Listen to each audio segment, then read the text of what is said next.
सत्संग प्रेमी सज्जनों को आज प्रातःकाल की हार्दिक नमस्ते। आशा करता हूँ आप सभी लोग स्वस्थ होंगे, मस्त होंगे और अपने नित्य कर्म में संलग्न होंगे। जैसा कि कल मैंने ईश्वर है या नहीं है तो कैसा है, इस विषय पर प्रथम वीडियो आप तक पहुंचाने का प्रयत्न किया। इसमें बहुत सारे प्रश्न थे। अब उन प्रश्नों को मैं उत्तर में बदलने का कार्य करने जा रहा हूं। आप लोग निष्पक्ष होकर के, पक्षपात रहित होकर के सत्यासत्य का बोध करते हुए एक निर्णय को पाने का प्रयत्न करना, यही मेरा उद्देश्य है कि ये संसार सत्य को ग्रहण, असत्य का त्याग करे, क्योंकि बिना सत्य से किसी का भी कल्याण संभव नहीं है। सांच बराबर तप नहीं, झूठ बराबर पाप, जिसके हृदय सांच है उसके हृदय आप।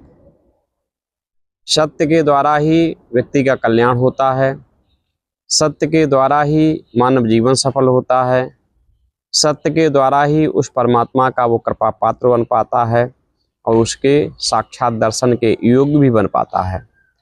सत्य के ग्रहण करने से ही ये मानव जीवन भी सफल होता है।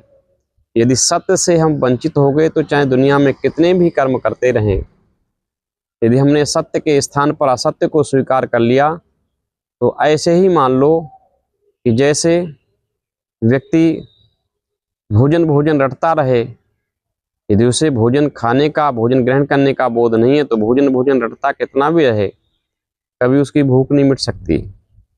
किसी कवि ने बहुत सुंदर कहा है कि दुनिया में लाख हवन संध्या या पूजा पाठ करो कोई, जीवन में शुद्ध आचरण बिन हरगिज कल्याण नहीं होगा। जीवन की सुंदर खेती में जो बोओगे सो पाओगे, मिर्चों का बीज अगर बोया बदले में धान नहीं होगा। ऐसा है जग में कौन भला जिसका इम्तिहान नहीं होगा। उस परमपिता परमात्मा के अदालत में सबका परीक्षा होने वाली है, सबकी परीक्षा होने वाली, सबका इम्तिहान होने वाला है, कोई शेष नहीं छूटेगा। और जो सत्य होगा वही आपके हितकारक होगा, क्योंकि आगे ऋषियों ने कहा अवश्य भोक्तव्यम कर्तव्य कर्म शुभाशुभम। हम जो कर्म करते हैं, चाहे सत्य चाहे असत्य, जो भी करते हैं उसी का हमें भोग प्राप्त होता है, वैसा ही हमें फल प्राप्त होने वाला है, इससे अतिरिक्त किंचित मात्र नहीं।